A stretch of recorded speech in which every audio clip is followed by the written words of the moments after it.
Quiero compartir con usted mi opinión. El próximo domingo debe ser una fiesta en el buen sentido del término nacional.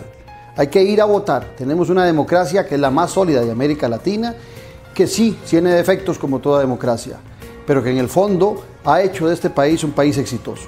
Que estamos en un bache, que no sabemos cómo salir de ese lodazal en muchas ocasiones, eso también es cierto. Pero usted tiene un compromiso más que con usted mismo, con el futuro de este país. Tenemos que buscar a un candidato que llene nuestras aspiraciones. Tal vez perdamos, a lo mejor ganemos, pero lo importante es que su participación esté dentro del marco de lo que usted cree como persona democrática, que ejerce su libertad y su derecho a opinar, yendo a las elecciones el próximo domingo, emitiendo su voto y estando consciente que lo hace por lo que usted cree que es mejor para el país. No es un voto para ganar, no es un voto para perder, es un voto sencillamente para comprometerse con nuestra nación. Esa es mi opinión.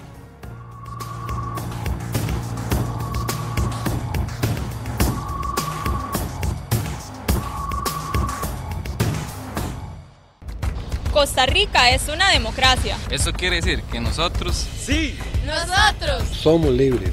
Por eso nunca nos han gustado ni los matones ni los caciques.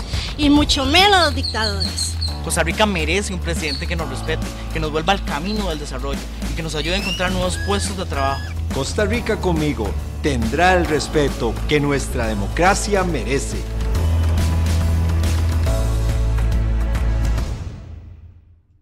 Grupo JBP Reima, más de 32 años brindando al mercado de la fotografía y el arte calidad y durabilidad. Nos caracterizamos por estar siempre a la vanguardia de productos y materias primas para mantener la belleza a pesar del tiempo. Desarrollamos maquinaria y técnicas especiales, lo que hace a nuestros procesos únicos en el país. Protegemos su arte con lacas especiales y damos acabados con maderas finas, ya sea en marco o retablo. Tenemos todo en impresión digital fotográfica, artística, suministros y servicio de sublimación. Imprima las fotografías de sus mejores recuerdos y hágalos inolvidables. Grupo JBP Reima, inmortalizando los momentos. Esto fue lo que hicimos con Costa Rica. Por eso, en estas elecciones usted tiene dos opciones: o sumar o dividir. Hemos pasado años destruyendo las cosas buenas que hemos hecho. Para reconstruir este país se necesita que pongamos en el centro a la familia, porque si trabajamos en función de lo que los costarricenses necesitamos, volveremos a tener un país ejemplar. Rodolfo Pisa, vote por algo. Teleplus Digital, los mejores canales al mejor precio. Más de 50 canales por solo 10.500 colones al mes. Con Teleplus Digital podrá disfrutar de señal calidad digital, más tecnología y los mejores canales, con cobertura en toda el área metropolitana. Teléfono 2286-3344 o 905-123-4567. Correo electrónico ventas@plus.cr. WhatsApp 6046-1086. Teleplus Digital, calidad impecable a un precio increíble. El domingo 4 de febrero vamos a votar por nuestro país, por nuestro barrio, por nuestra gente. Pero sobre todo vamos a votar por nuestra familia. Vamos a votar por lo que mejor le conviene a Costa Rica. Un presidente responsable y honesto, que trabaje por la familia y por todos. El 4 de febrero, vote por la fuerza de la justicia social. Vote por el Dr. Hernández. Vote azul, amarillo, rojo. Partido Republicano.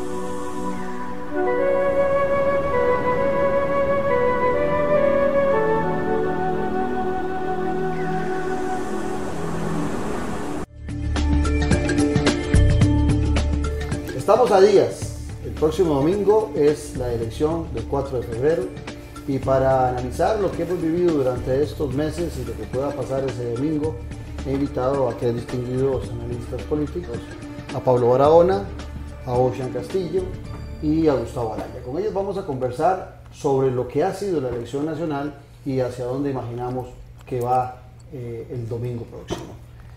Gustavo, la cabeza de la mesa, ¿hacia dónde vamos? Vamos hacia una elección compleja. Decíamos hace unos días que... Me olvidó brindar. Y sin eso no arrancamos. Sí. Salud. Saludcita, muchachos. Salud.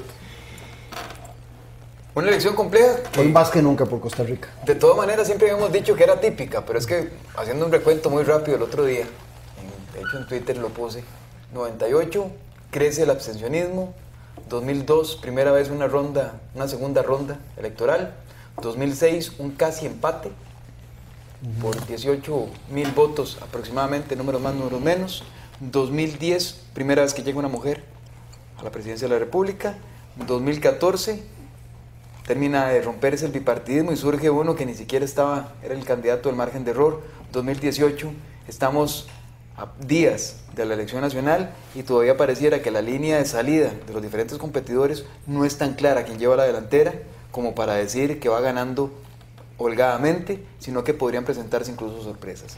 Digamos que eso es un para dónde vamos, un escenario en donde generalmente uno lo que tiene es más gente que cada vez pregunta por quién votar, cuáles son los elementos para poder asirse, para marcar diferencias entre uno y otro candidato, con volatilidad del voto, ¿verdad? Se pasa muy fácilmente de una decisión presuntamente tomada hacia otro candidato y con un panorama completamente incierto. Ocean. A razón de analizar escenarios, ¿qué pasa si no pasa nada? ¿Y qué pasa si no pasa nada? Significa probar fuera de toda duda razonable la crisis de mediación y de movilización de los partidos políticos. Una crisis que comienza en el 98 evidentemente y claramente. Hoy hay partidos que hablan, no sabemos si con razón o no, eso es opinable, eso es debatible, sobre el tema del populismo. Pero no son los partidos que han gobernado responsables de eso. Es decir, seamos claros, una campaña electoral no es una campaña de autenticidades, es una campaña de imágenes construidas. Y en esas imágenes construidas te dicen una cosa y después llegan a hacer otra. Y ahí comienza el desencanto político y luego comienza la desafiliación. Al grado de que lo único cierto a estas alturas, por lo menos desde la perspectiva de este servidor, es la incertidumbre. Estamos en plena incertidumbre respecto a lo que va a pasar. Yo coincidiría en que podemos notar una campaña plagada de carencias y eso hasta cierto punto la convierte en una de las campañas más interesantes que hemos atestiguado, yo diría que en las últimas décadas. Tanto así que a estas alturas de campañas precedentes ya tendríamos más o menos, digamos, definido dónde podrían estar al menos los votos útiles, es decir, quiénes son los cabeceros, quiénes están en probabilidades más cercanas al menos de aspirar a pasar a una segunda ronda. Y eso no está pasando. Aquí hay 4, cuidado, unos 5, que a estas alturas, a menos de una semana ya de la elección, amaneceremos en una semana pues sabiendo quiénes son los 2 finalistas. En esta carrera de caballos en donde en el fondo las diferencias son casi que por narices y va a ser un final de Photoshop, me preocupa eso como es letrado del Tribunal Supremo de Elecciones, que puede implicar que depende de los que se queden fuera, el domingo, el lunes, estemos con cuestionamientos al conteo y a la definición, porque va a haber una diferencia muy, muy escasa.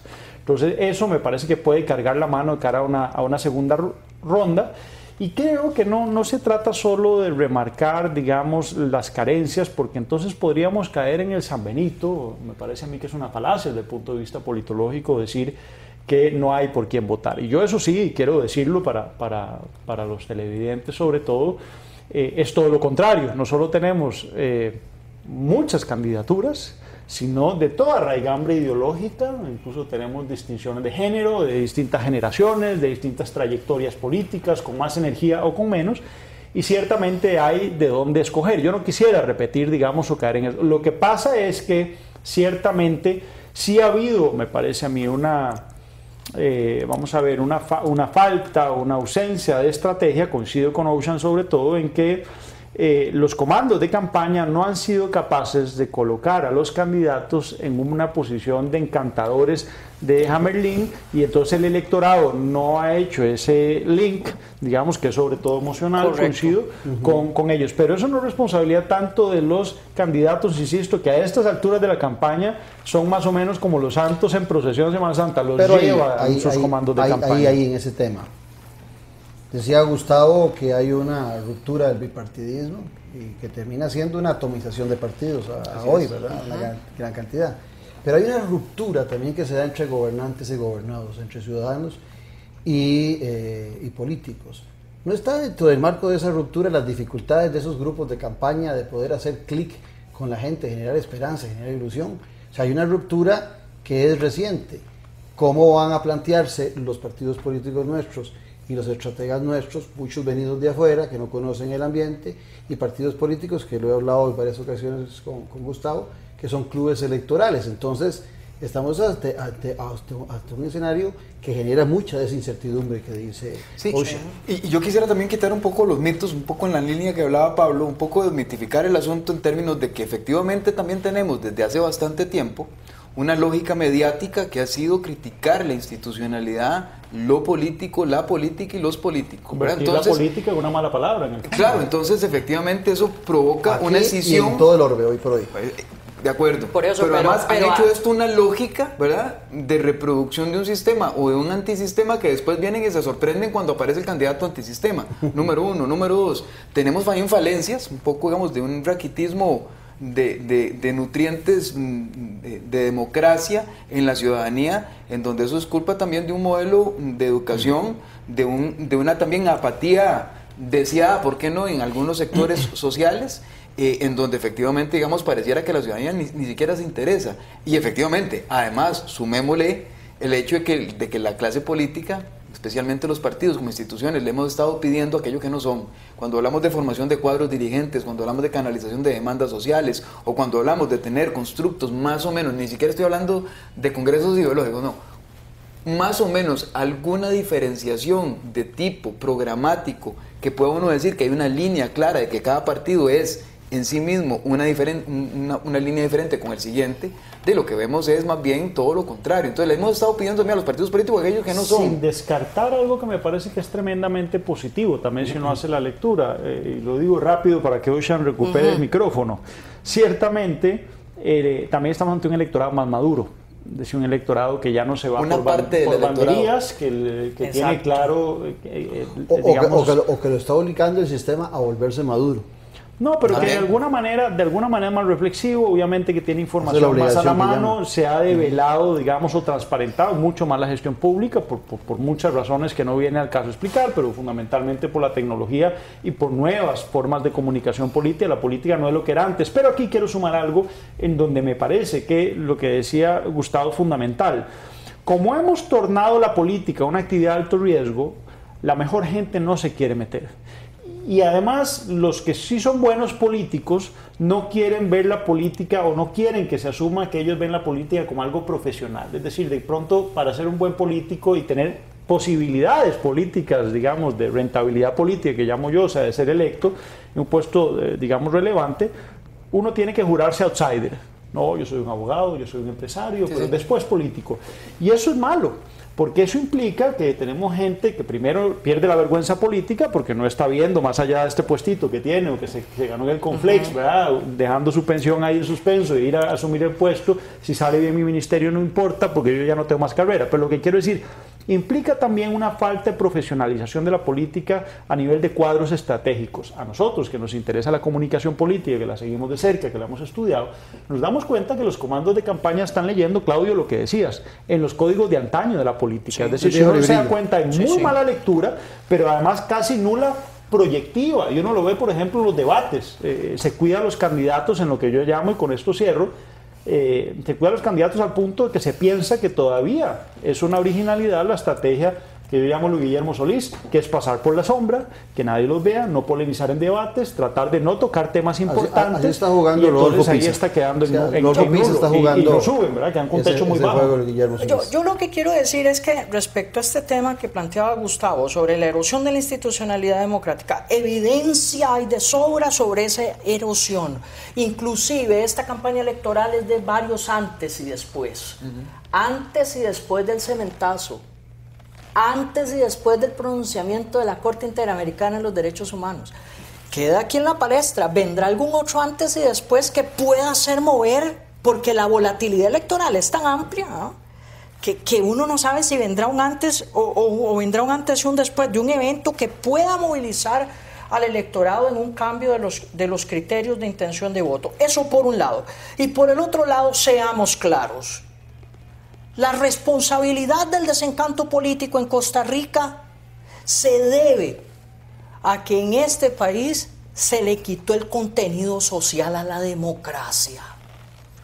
Y entonces ya no basta preguntarse quién gobierna en Costa Rica, sino para quiénes gobiernan los que gobiernan en este país. ¿O para qué gobiernan? Y para qué gobiernan y para cuáles sectores. Porque, por ejemplo, el informe sobre el Estado de la Nación viene insistiendo una y otra vez en que aquí estamos. Nuestro tejido social está dividido entre los que están vinculados con el sector internacional tipo globalizado y los que no. Bueno, y esos electorados también merecen respuesta. Y no la han tenido. Gustavo. Sí, lo que pasa es que hemos tenido discusiones sobre un país que yo creo que ya no existe. Y tenemos discusiones sobre un país que queremos que no hemos definido. Entonces, eso es un tema de modelo de desarrollo, sí, claro. Es un tema de la arquitectura institucional, es un tema también que pasa por discusiones que se han obviado desde hace rato. Decía Harry Brown, el colega politólogo panameño, que no conoce otro país como Costa Rica.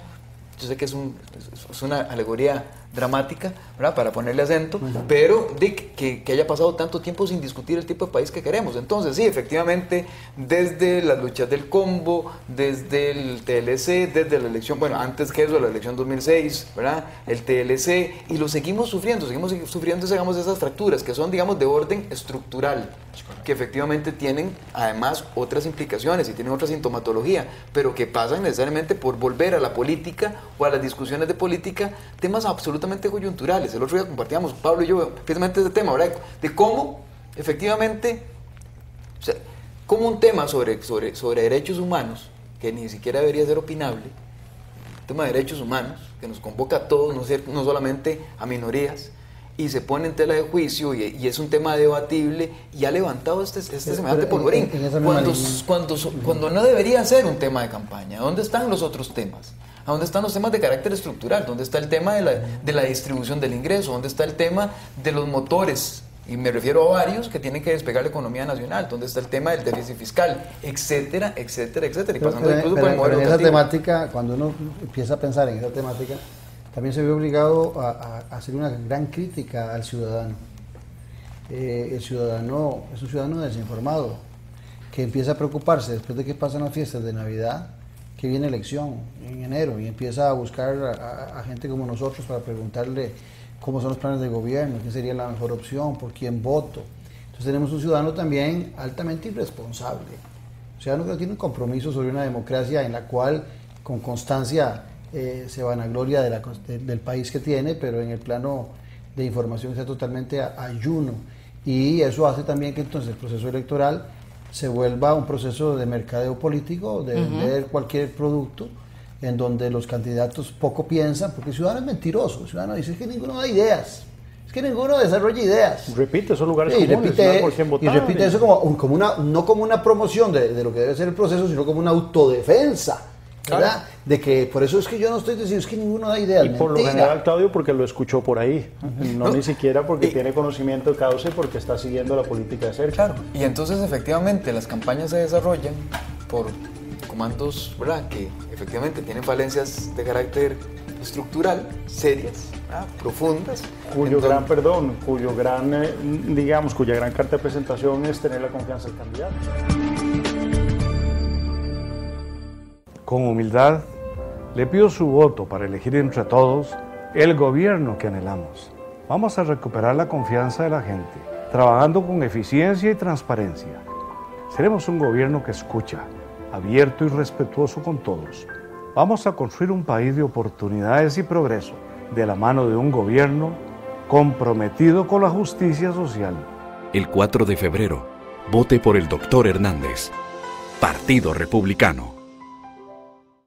Grupo JBP Reima, más de 32 años brindando al mercado de la fotografía y el arte calidad y durabilidad. Nos caracterizamos por estar siempre a la vanguardia de productos y materias primas para mantener la belleza a pesar del tiempo. Desarrollamos maquinaria y técnicas especiales, lo que hace a nuestros procesos únicos en el país. Protegemos su arte con lacas especiales y damos acabados con maderas finas, ya sea en marco o retablo. Tenemos todo en impresión digital fotográfica, artística, suministros y servicio de sublimación. Imprima las fotografías de sus mejores recuerdos y hágalos inolvidables. Grupo JBP Reima, inmortalizando los momentos. La mejor revista política del país. Decisiones. La revista que expone el análisis de la buena política. Adquirila en la recepción del Club Unión. O también llamando al 2273-1473. Valor 4.000 colones. Ingresa e inscribite en la versión digital revistadecisiones.com. Costa Rica necesita más y mejores empleos. Pero no 1.000 ni 10.000, sino 150.000. Costa Rica sí merece 150.000 nuevos empleos. ¿Cuántos? 150.000. Y esto es lo que Álvarez de Sancri va a hacer. Porque él sabe cómo. Porque él sabe cómo. Y nosotros lo merecemos. Costa Rica merece 150.000 empleos nuevos.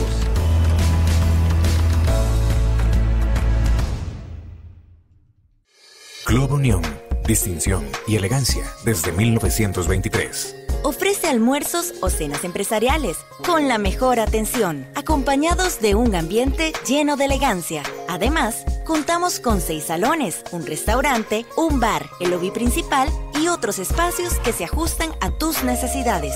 Estamos ubicados en el centro de San José, entre avenidas Primera y Tercera, en calle 2, frente al edificio del Correo Central. Más información al 2257-1555. Club Unión, privacidad y confort. Somos parte de la historia de Costa Rica.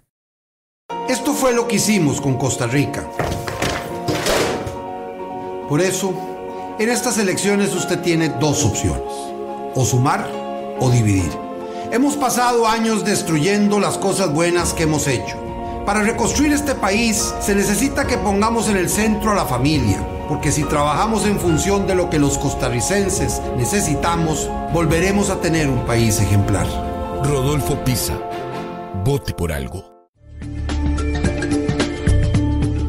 De haber sido amigos, compañeros de gabinete, ¿verdad? pero bueno, y entonces eso efectivamente, no estrategia, con ese nivel de delgadez, de fragilidad, de elementos que son sustantivos, donde efectivamente el ciudadano más bien parece que se retrae, no busca, ¿verdad? Efectivamente tener las discusiones profundas, los medios de comunicación fomentan esa lejanía, sí, el sistema educativo tampoco construye una ciudadanía que uno diga con ese nivel de criticidad, sea en sectores, digamos, en ciertos sectores de ese nivel de criticidad que señalaba Pablo. Y entonces llegan campañas en donde efectivamente la pirotecnia, ya los mercaderes, muy fácilmente elaboran alguna cuestión que resulte ser tan o más llamativa que el momento del sabor del mes o el sabor de la semana sobre la temática que se está discutiendo, y a ese vaivén es que nos estamos debatiendo. Sí, pero ojo, yo ahí quiero también decir, es decir, ¿qué le han mostrado al ciudadano determinados sectores de la clase política en este país y de la clase gobernante que es la política? Me decía un vecino cerca de mi casa, ¿qué son los partidos políticos? Empresas de grupos de amigos que lo que buscan es beneficiarse de ellos manipulándonos a nosotros.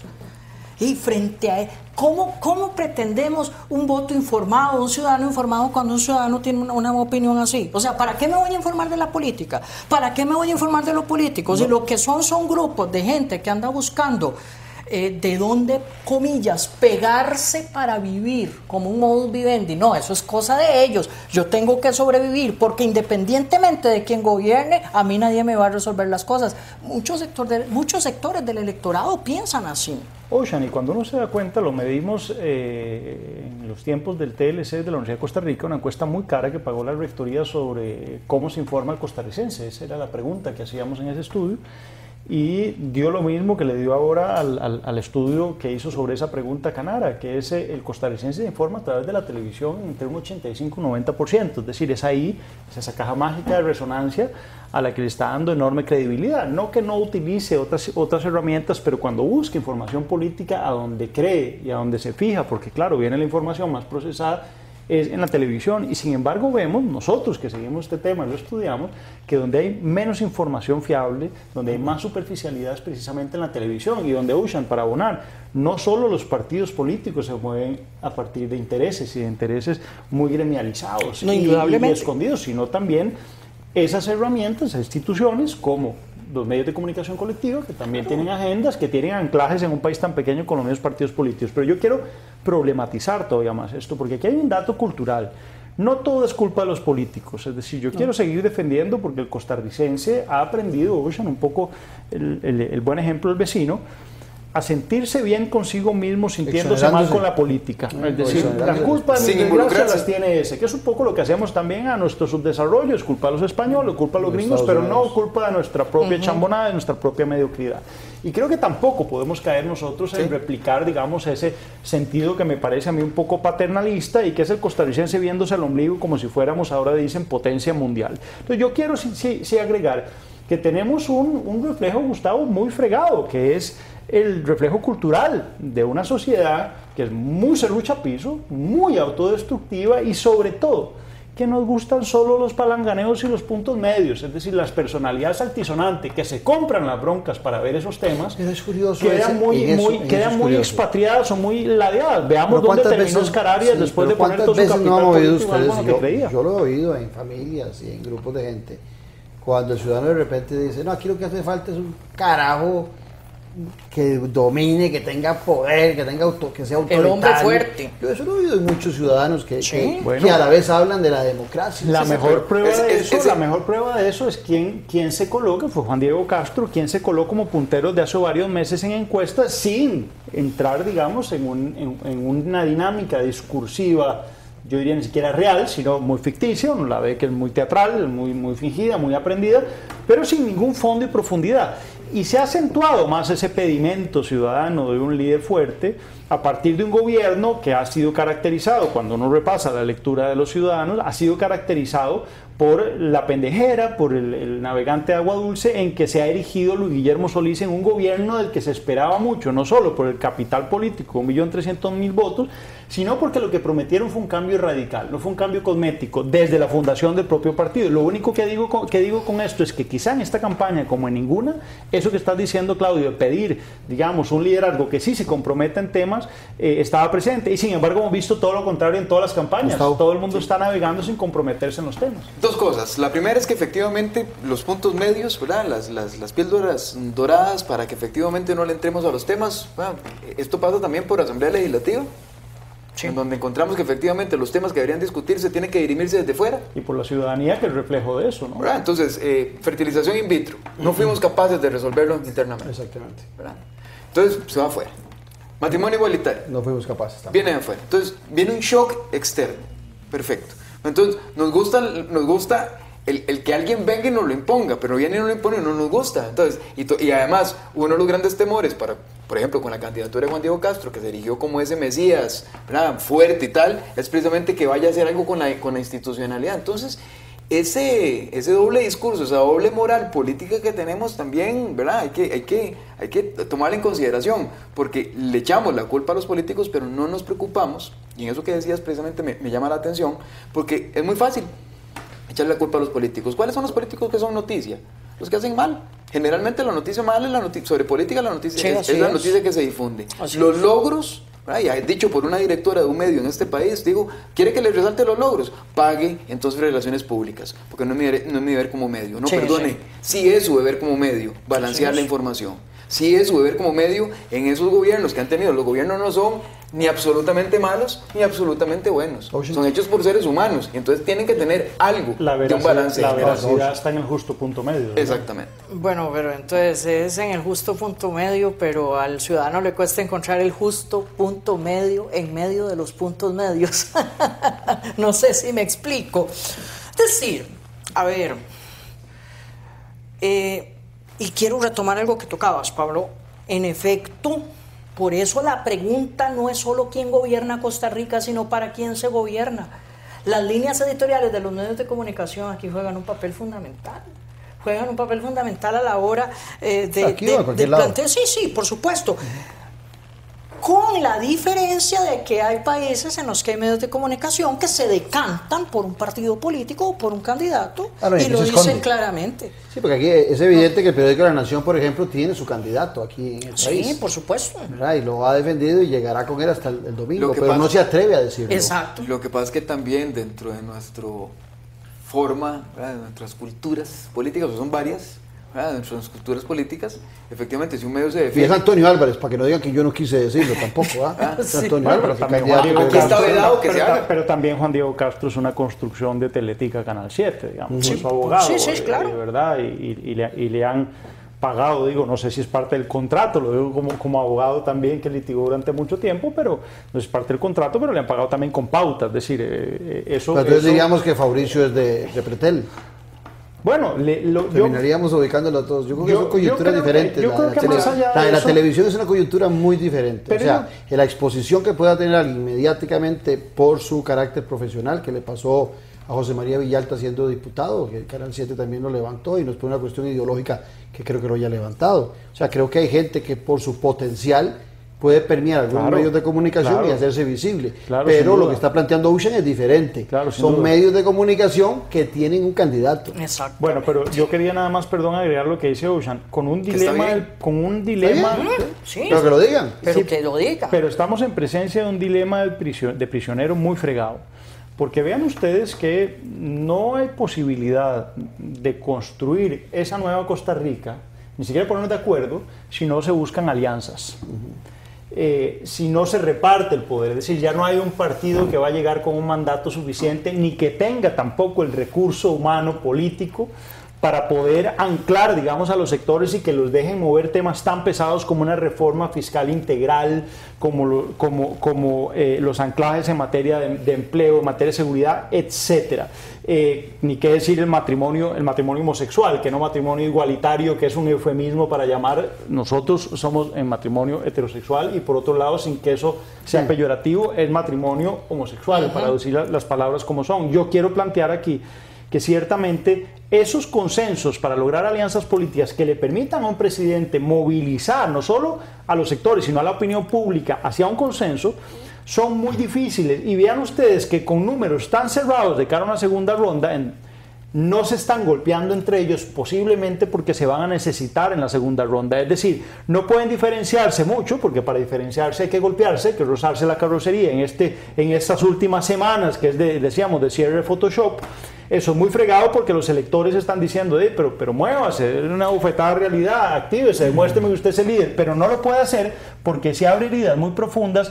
Corre el riesgo, no solo en segunda ronda, de no poder aglutinar a esas otras fuerzas que le van a decir, pero me trataste muy mal en la primera ronda, ahora venir en segunda ronda, perdí mi caudal político, se lo voy a dar al otro, y por otro lado después, para conformar un gobierno de coalición o de alianza nacional, tampoco van a poder si las heridas en campaña son muy profundas. Eso es y el electorado está reclamando eso. Te lo digo por esto, porque definitivamente cada vez, siendo los partidos más chiquitos, teniendo más afiliación y estando esto tan atomizado, el pastel se divide mucho. Si a Johnny Araya y a Luis Guillermo Solís les costó llegar al 20% del total del padrón para pasar a una segunda ronda electoral, ahora que vos hablabas de cosas ficticias, bueno, lo ficticio que vendieron los medios de comunicación es que Luis Guillermo había llegado con 1.300.000 votos, cuando todos los que analizamos la política sabemos que era una coyuntura diferente en una segunda ronda electoral. Al final de cuentas fueron 600.000 votos los que tuvo en primera ronda, y esa es la gente que estaba totalmente... Su tamaño era la bancada legislativa. Bueno, pero voy al tema. Mi lectura es que el próximo domingo, quienes vayan a clasificar a la segunda ronda, porque no veo posibilidades de que, a menos que los indecisos se movilizaran en una cantidad extraordinaria de un 80, un 90% alrededor de un candidato, lo podrían sacar en primera ronda. Pero mi lectura, y se las planteo a ustedes, es la siguiente, que es muy posible que quienes vayan a clasificar a la segunda ronda ni siquiera tengan esa votación del 20%, que tengan 16, 17%. Correcto. Y podríamos estar en un pelotón, muchos con esa cantidad, porque eso dice la loquera de las encuestas que hemos estado viendo, y podríamos estar en el escenario que vos decías. El Tribunal Supremo de Elecciones al día siguiente desesperado porque uno de los dos clasificó con 16.5 y otro tiene 16.3. Entonces el escenario se empieza a complicar, Gustavo. Se empieza a complicar en un escenario en donde tiene que dirimirse el tema de la administración electoral, ¿verdad? Y eso ya le imprime un foco de legitimidad diferente.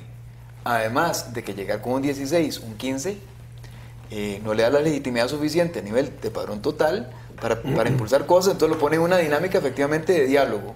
Pero además, no he visto hasta el momento, una excepción por ahí, creo que es Carlos Alvarado, mencionando que lo que primero tiene que fijarse después del 4 de febrero es la conformación de la Asamblea Legislativa. Porque es ahí el terreno de juego en donde efectivamente se pone ya cualquier alianza. Hablemos de las alianzas, ¿sí? Tienen que haberse alianzas hasta el 1 de abril. Ese es principio de realidad. Pero es que, ¿con qué escenario va a jugar? ¿Ustedes creen en la posibilidad de que esas alianzas de segunda ronda entre los partidos no? No, yo creo que tiene que haber alianzas naturales. La historia es en los dos procesos pasados que hubo segunda ronda, que la gente del candidato que perdió diga que está fuera. Dejo en libertad a mis votantes para que escojan. Pero aquí hay otro elemento, y ya referido a la conformación de la Asamblea Legislativa y a las concertaciones. A mí el tema del consenso me genera cierto escozor autoritario. Prefiero hablar de construcción de concertaciones en democracia. ¿Cuál es el problema, Pablo, Gustavo, amigas y amigos que nos escuchan y nos ven? ¿Cómo entienden los políticos la democracia y el rol que juegan? Si usted analiza los debates de 2013, 2014, había una gran concertación en una serie de planteamientos en todos los partidos políticos y todos decían, sí, estoy de acuerdo, así a mí me parece así. En los programas de gobierno, que yo he tenido la aburrición de leerlos casi todos coinciden en los puntos medulares. Pero cuando llegan a la Asamblea Legislativa, una hipótesis de este servidor es que creo que piensan que todo el país los ve y los oye y entonces asumen posiciones duras y entonces se pierde la posibilidad de concertar. Porque ¿cómo voy a ceder yo de entrada en política que implica, sabemos que es integración y conflicto, pero en política que es conflicto en el parlamentar? ¿Cómo voy a ceder yo ante vos? ¿Cómo? ¿No, por qué? Sí, pero vamos a esto, vuelvo al tema. Partidos clasificando a la segunda ronda electoral con 450.000, 500.000, de 3.330.000 aproximadamente electores, pasando a la segunda ronda, y un 1 de abril, que seguro después de Semana Santa con este abstencionismo, donde a lo mejor 1.200.000 de personas escogen al presidente. Y recordemos que tenemos un sistema electoral bastante anticuado, bastante desfasado en distintos, pasajes, financiamiento electoral, acceso a tecnología, etcétera, etcétera, pero en donde probablemente estamos más desfasados es en el arrastre del presidencialismo, que el presidencialismo inflige, al legislativo, de tal manera que en realidad los diputados terminan electos por un arrastre de un candidato fuerte, un candidato débil, con lo cual, lo que yo sí creo, Sean, que puede forzar, a esos liderazgos políticos a tener que transar y entrar en negociación, no es solo la experiencia de este último gobierno, sino también el de Laura Chinchillantes, el de Oscar Arias, que también pagó un costo altísimo, entró con 80 y tanto % de popularidad y salió gateando, ¿verdad? Y logró su cometido, que era un tratado de libre comercio con una capacidad política que le daba la experiencia, que le daba anclajes con sectores poderosos de este país, etcétera. Pero lo cierto es que nada importante pasará pensando, Claudio, en que si llegan con 400.000, 500.000 votos, el reflejo de ese mandato tan débil en la bancada legislativa se hace sentir. Es decir, son muy pocos diputados, no van a haber fracciones mayoritarias, va a haber una partimentalización mayor probablemente en la Asamblea Legislativa. Creo que en eso hemos venido coincidiendo todos en el análisis. Se van a colar probablemente un Sergio Mena, no es que la esté haciendo comercial, pero lleva 2 campañas en ronda. Probablemente Alianza Demócrata Cristiana tenga un par de diputados Republicano más. Social Cristiano. Republicano Social Cristiano. Pueden ser hasta 11 también en el arranque. Esto fue lo que hicimos con Costa Rica. Por eso, en estas elecciones usted tiene 2 opciones: o sumar o dividir. Hemos pasado años destruyendo las cosas buenas que hemos hecho. Para reconstruir este país se necesita que pongamos en el centro a la familia, porque si trabajamos en función de lo que los costarricenses necesitamos, volveremos a tener un país ejemplar. Rodolfo Pisa. Vote por algo. ¿Sabe usted reconocer un buen negocio cuando lo ve? Le tenemos uno extraordinario. Los servicios en la nube de Telecable Empresarial le dan acceso a la última tecnología para su empresa. Con un modelo flexible, en el que paga solo por lo que usa. Unifique de forma eficiente sus herramientas de colaboración. Comuníquese ya al 4080-4080. Telecable Empresarial, para la transformación digital de su negocio. Es necesario recuperar la confianza y la capacidad de gobernar, ponerle cara a cada uno de los problemas para atender las necesidades de los ciudadanos. Una sociedad equilibrada es aquella que genera bienestar a todos los habitantes del país. Y un buen gobierno es aquel que apuesta por todos sus habitantes, que invierte en las personas y en el futuro. El próximo 4 de febrero, vote por la fuerza de la justicia social. Vote por el doctor Rodolfo Hernández. Partido República. La mejor revista política del país. Decisiones. La revista que expone el análisis de la buena política. Adquirila en la recepción del Club Unión. O también llamando al 2273-1473. Valor 4.000 colones. Ingresa e inscribite en la versión digital revistadecisiones.com. Yo les voy a contar por qué es importante un tren desde Paraíso hasta San Ramón. Nos vamos a economizar un montón de tiempo en presas. Para construir este tren necesitamos ingenieros, diseñadores, economistas, paisajistas, albañiles y operarios. Para construir nuestro tren necesitamos de miles de nuevos puestos de trabajo. El tren es parte del plan que tiene Álvarez de Santi para que en Costa Rica tengamos 150,000 empleos nuevos. Costa Rica merece vivir mejor. Por ejemplo, Fabricio Alvarado, por más que algunos digan que esto es como un efecto espuma, es decir, si tiene un 9, 10, con el 12%, una fracción habrá una fracción que ya no va a ser tamaño una actual de la unidad. Una resurrección. Se va a misa o se va al culto y después se va al voto. Bueno, entonces lo que quiero decir, lo que quiero decir es que pueden tener una fracción muy fuerte, Liberación Nacional, perdón, pero tampoco presentó candidatos, digamos, a diputados que per se arrastren el electorado. Es una muy mala lista. Hizo la unidad, pero eso ahí sí no es culpa del candidato. En el caso de Liberación sí la culpa es de Antonio Álvarez de Santi, no ejerce un liderazgo, pero que claro, muy forzado, pues tuvo que negociar con las fuerzas, digamos, detrás de Liberación Nacional que le permitieron esa candidatura tan atropellada y sacada la manga. En el caso de la unidad no le correspondía a Rodolfo Piso, la dinámica interna del partido, digamos, es democrática y eso tiene lo bueno y tiene lo malo. Lo que quiero decir yo saliendo de esta coyuntura, ¿qué pasará este domingo? Es que independientemente de quiénes ganen, de cómo se reparte el Ejecutivo, cómo se reparte el Legislativo, vamos, costarricenses, a una situación de punto de quiebra, digamos, un punto de inflexión en la historia política costarricense, porque hay ciertos problemas que simple y sencillamente no dan más. La opinión consultiva de la Corte Interamericana de Derechos Humanos es en el fondo, no voy a entrar en el tema, pero es en el fondo una advertencia para decirle a los costarricenses, o lo resuelven ustedes o lo resolvemos nosotros. Igualmente es posible que por el forzamiento del Fondo Monetario Internacional, del Banco Mundial, etcétera, el tema del déficit fiscal tenga que resolverse con lecturas y cuidado y no con manuales que vengan de afuera si aquí no hay un consenso rápido y muy efectivo. Entonces cierro diciendo, a mí lo que me preocupa, más allá de quien gane y de poner en esta carrera de caballos a uno adelante y uno atrás, es que si no hay un liderazgo político con cierta experiencia y que sepa que tiene que ceder en el Ejecutivo algunos ministerios, algunos proyectos importantes para armar una mayoría en el Congreso de Costa Rica, no con experiencia. ¿Cómo plantear eso con escenarios estadísticos potenciales entre Fabricio Alvarado y Juan Diego Castro? ¿O cómo plantear eso cuando un candidato como Juan Diego Castro te dice, no, un ministro de la presidencia, y de un momento a otro dice José Miguel Corrales, ministro de la presidencia? Y eso es lo complicado. Y por otro lado, un electorado que dice, no, yo lo que quiero para que haya honestidad es que haya gente sin experiencia, porque lo que tienen, lo decía Trump, lo que tienen es experiencia en las barbaridades y en las corruptelas que realizan. Y esa es la lectura de la gente. Esa es la lectura de la gente. Entonces estamos como en esa contradicción tremenda. De eso tributó el PAN, pero ya no le está sirviendo. Pero aún falta, digamos que el panorama 2018-2022 se les trae.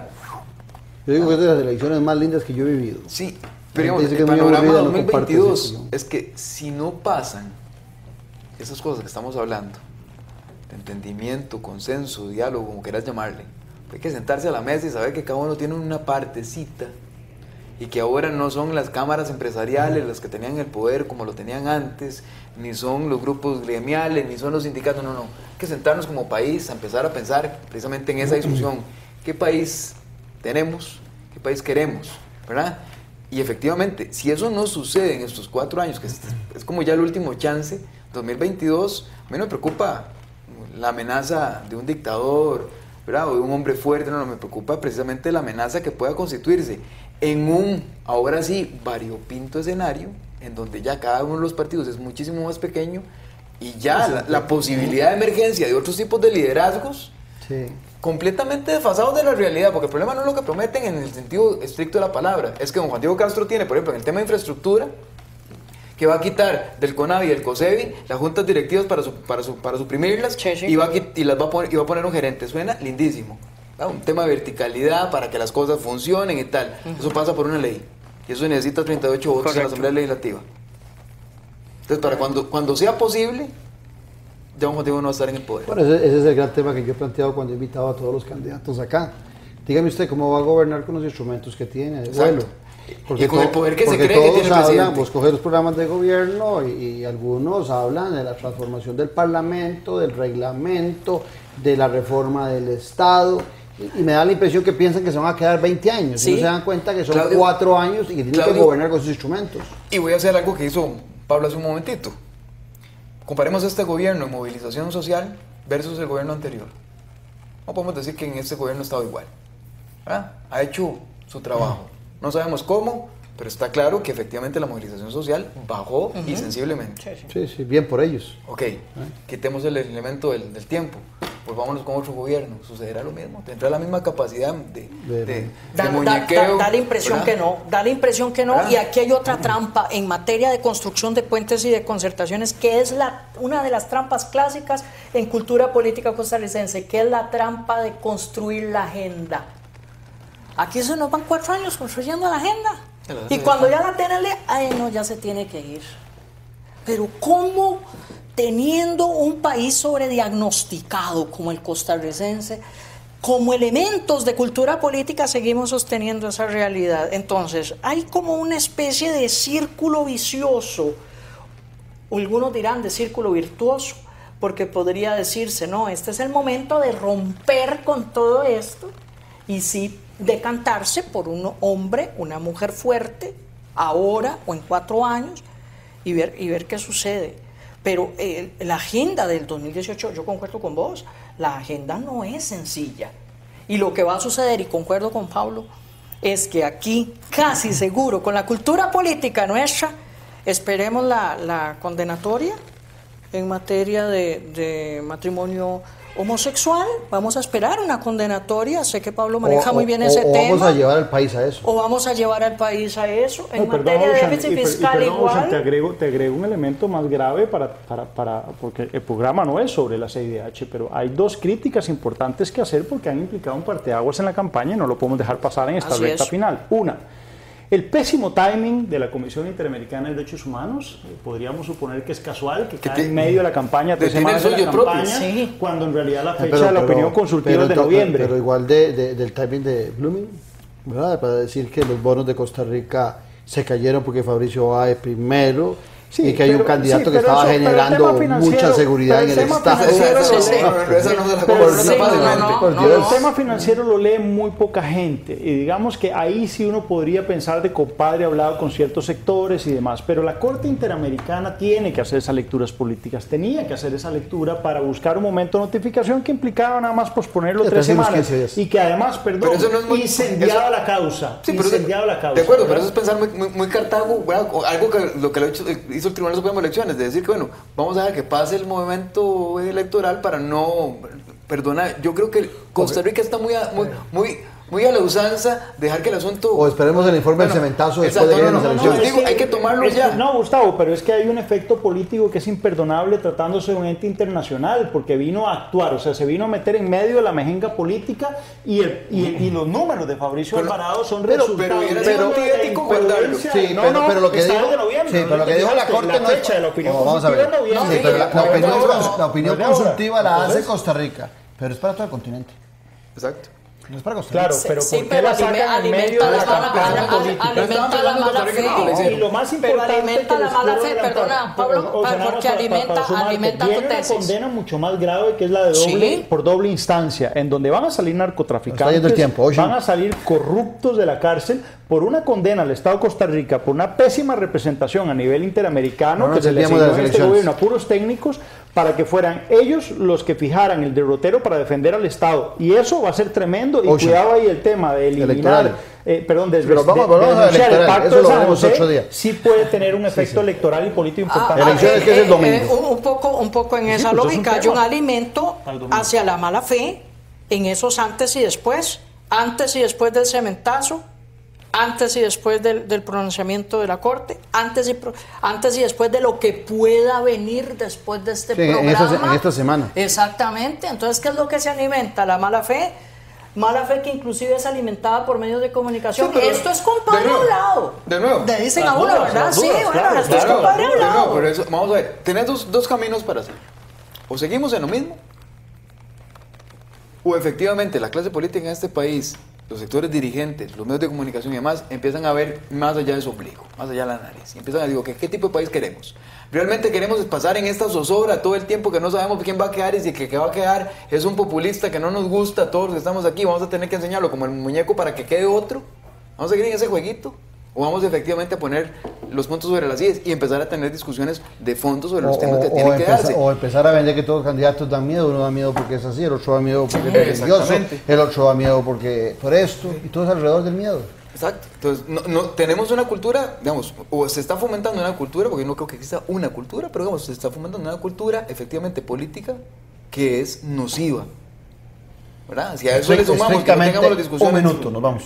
Yo no quiero dejar de cargarle la mano al ciudadano, a ese que nos ve, para decirle ciertamente que esto es responsabilidad de todos, que estamos ante la rebelión de las masas, que como una epifanía nos alertó sobre ella hace bastante tiempo Ortega y Gasset, y eso implica que el costarricense no está haciendo la tarea, no está leyendo, no está buscando información, está desplazando los problemas en el tiempo y está creyendo el elector que es un problema de los políticos. Exacto. Y como decía Saramago, en democracia políticos somos todos, y como diría yo, la democracia es algo demasiado serio para dejarla en manos de los políticos. Entonces al costarricense hay que decirle, involúcrese, lea, estudie, sospeche, pero no exagere, que sí hay por quién votar, y yo agradezco espacios como estos porque son los que permiten culturizar, y no le echemos solo la responsabilidad o a los medios de comunicación dominantes o a la academia, y mucho menos a los políticos, que en el fondo es gente, valiente, que está poniendo su nombre para ser absolutamente vilipendiada y señalada, que creo que es un valor que no todos los costarricenses tienen de meterse en política, que es el segundo paso, no solo ver la política del redil, o sea, desde afuera,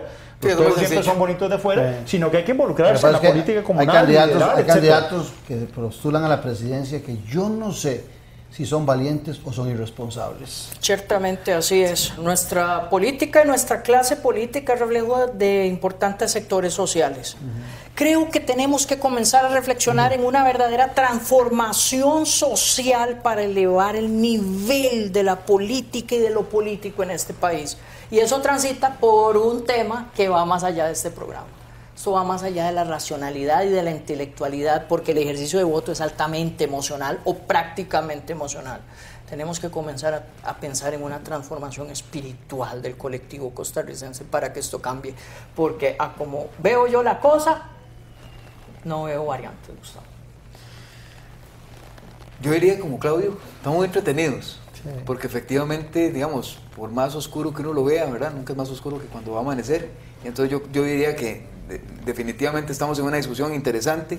Eso de que podamos enrostrarle a la ciudadanía ¿verdad? Una lectura más profunda, una lectura más crítica, pero también hay que darle los elementos para que lo haga. A mí me parece irresponsable la campaña del Tribunal Supremo de Elecciones cuando dice, tengo un voto inteligente. ¿Con qué elementos? ¿Con qué? Correcto. El tribunal no aportó nada. Juéguesela. Tiene que ser responsable. Hubiera dicho, voto inteligente, vean noche sin tregua.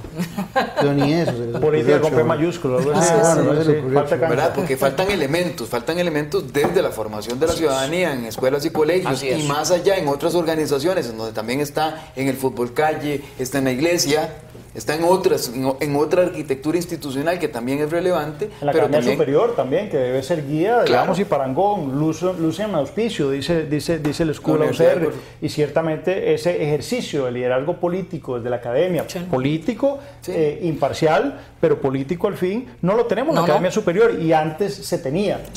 Tenemos rectorías muy reprimidas, y ciertamente también muy poca inversión en investigación social, digo, sociológica, politológica, jurídica también, para darles esas herramientas al ciudadano que sean frescas, porque estamos repitiendo lo que está pasando en otras coordenadas, lo cooptamos y lo tratamos de aplicar aquí, y eso es malinchismo y superficialismo puro. Habrá un grupo de la muerte, pensando en fútbol y pensando en la clasificación, habrá un grupo de la muerte que será Castro, Álvarez, Pisa y Fabricio. ¿O podrá meterse alguien más ahí? Yo creo que lo que pasa es que estamos en un nivel en el que se baja de ese grupo de 27% que dice el Centro de Investigación y Estudios Políticos de la Universidad de Costa Rica, se baja un porcentaje, 6, 7 puntos a otro candidato y lo meten a pelea. Sí. Estamos en un final de foto. O sea, hay un grupo de la muerte y está el doctor y Carlos Alvarado todavía medio vivillo. Sí, claro, pero yo diría que sí se va a mover ahí, sobre todo porque uno no ve que ninguno de los comandos de campaña esté haciendo algo fenomenal o excepcional que deberían estar haciendo, porque eso es cuando ya estás, hablando futbolísticamente, perdiendo el partido, ¿verdad? Y te quedan 10 o 15 minutos de partido. Pablo, yo creo que tiras todo en el asador y uno no los ve en esa actitud. Estamos sobreestimando los equipos de campaña también, ¿verdad? Porque también la materia prima, o sea, la arcilla para hacer esa maceta no existe. Lo cierto es que tenemos partidos que son de media tabla para abajo, que tenemos candidaturas que no necesariamente son aquellos liderazgos. Pero para cerrar, 4 que están, eso yo creo que sí les da la arcilla. Vamos, sin demeritarlo, son buenos candidatos, vamos a ver, pero no necesariamente pero son... Pero no para jugar en ligas mayores. No sé, vamos, es que la ciudadanía no lo ha visto de esa manera. Yo cerraría con otro símil de fútbol. Esto el domingo se define en la Sapriora. Soy sapricista. Bueno, muchas gracias a ustedes por habernos acompañado. El domingo su compromiso es ir a votar, no queda otra. E independientemente de quién quede, ese va a ser el presidente de todos. Tendremos que apoyarlo en su gestión. Pero usted, si va a votar, es responsable de que se eligió. Y si no va a votar, de la misma forma. Y se critica de soluciones. De soluciones. Nos vemos en 8 días aquí en Noche Sin Tregua con la política con P mayúscula. Un abrazo. Muchas gracias.